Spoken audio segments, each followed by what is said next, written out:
Juba nõrgenenud tsüklon nimega Karmen jätkab teed Põhjamerelt itta ja on öösel keskmega Läänemere põhjaosas ning päeval Soome lahe või Soome ranniku kohal. Mingit erilist ohtu sel ajal juba täituv tsüklon meile ei kujuta, kuid sadusid ja tuulisemat ilma toob ikkagi.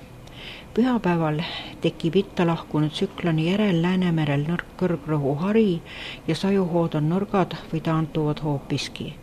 Esmaspäeval läheneb Taanile uus madalrõhuala ja see kannab Kesk-Euroopast meile sooja ja nisket õhku. Prognoosinumbrid. Öösel on pilvesilm, aeg-ajalt sajab vihma, sekka võib ka lõrtsi tulla. Puhub lõuna- ja kagutuul 5–11, ööhakul puhanguti 14 meetrit sekundis.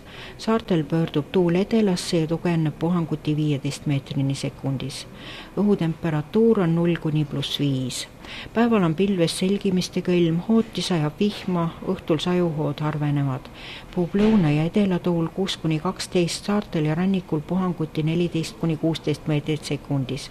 Õhtul pöördub tuul läände, sooja on 5–8 kraadi.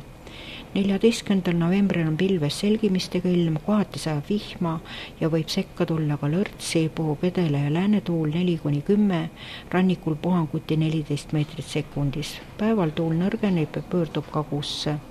Sooja on öösel 2–5, päeval 4–8 kraadi.